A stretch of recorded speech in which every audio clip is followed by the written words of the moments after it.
1월 11일 하늘에서 내리는 일용할 양식 하나님의 말씀은 민수기 15장 1절에서 5절까지 말씀입니다.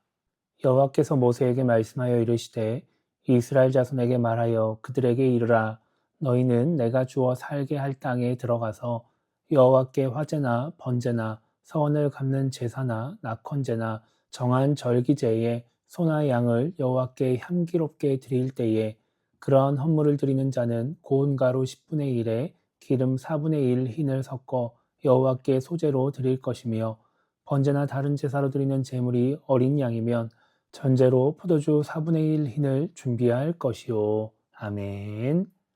오늘 우리가 읽은 말씀은 이스라엘 자손들에게 주시는 말씀을 기록하고 있습니다. 하나님은 모세를 통해 이스라엘 자손들에게 제사와 관련된 규례를 말씀하십니다.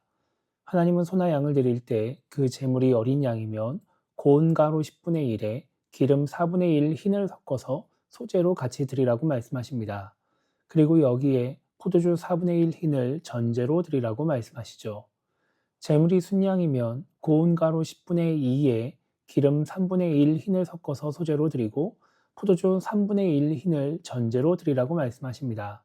그리고 숫송아지를 드릴 때에는 고운 가루 10분의 3 에바에 기름 반 흰을 섞어서 소제로 드리고 포도주 반 흰을 전제로 드려야 합니다.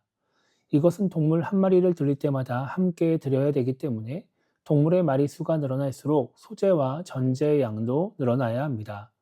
그리고 외국인이 제사를 드릴 때도 같은 규정을 따라 드리라고 말씀하십니다. 그리고 하나님은 17절부터는 가나안 땅에 들어가서 양식을 먹을 때 거제를 드리라고 말씀하시고 부지 중에 죄를 저지른 사람이 어떻게 해야 용서를 받을 수 있는지 그 방법에 대해서도 알려주십니다. 그러면서 하나님은 30절과 31절에서 고의로 죄를 짓는 사람은 백성 중에서 끊어질 것이라고 말씀하시면서 그런 사람은 하나님의 말씀을 멸시하고 명령을 파기한 사람이기 때문에 온전히 끊어질 것이라고 말씀을 하십니다. 민수기 14장에는 하나님을 믿지 못해서 가나안 땅으로 가지 않고 애굽으로 돌아가려는 이스라엘 자손들의 모습이 기록되어 있습니다. 이 일로 인해서 이스라엘 자손들은 40년 동안 광야에서 지내야 합니다. 그리고 20세 이상의 성인은 가나안 땅에 들어갈 수 없게 됩니다. 그런데 하나님은 15장에서 가나안 땅에 들어가서 지켜야 될 규례에 대해서 말씀하십니다. 하나님께서 지금 이런 말씀을 하시는 이유는 두 가지입니다. 먼저는 하나님께서 이스라엘 자손들을 가나안 땅으로 인도하실 것이라는 약속의 말씀입니다. 지금 이스라엘 자손들이 하나님을 믿지 않았지만 그래서 가나안 땅을 차지할 수 없을 것이라고 생각했지만 하나님께서 결국 그 땅을 이스라엘 자손들에게 주시겠다라고 하는 것입니다.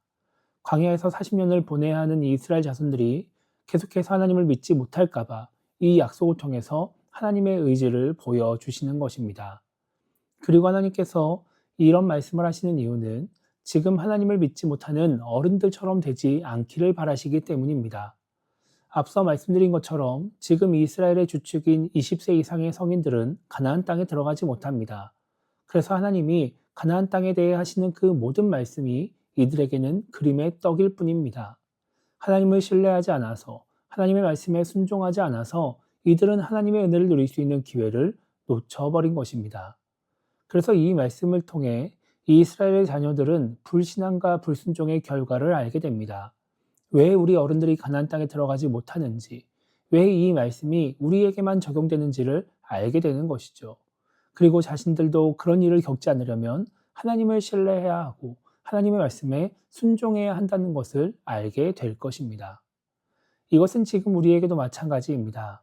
하나님이 아무리 복에 대해 말씀을 하시고 은혜에 대해 말씀하시면서 그것을 우리에게 주겠다고 말씀하셔도 우리가 그 기회를 놓쳐버릴 수 있습니다.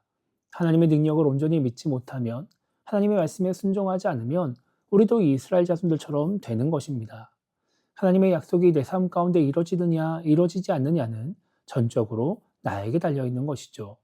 그렇기 때문에 우리는 이스라엘 자손들처럼 되지 않기 위해 하나님을 온전히 신뢰하며 하나님의 말씀에 순종하는 신앙인이 되어야 합니다.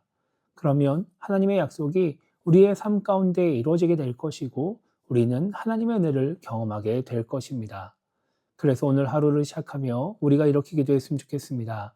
하나님을 신뢰하지 못하고 불순종해서 하나님의 약속이 그림의 떡이 되어버린 이스라엘 자손들처럼 되지 않게 달라고 기도했으면 좋겠고요.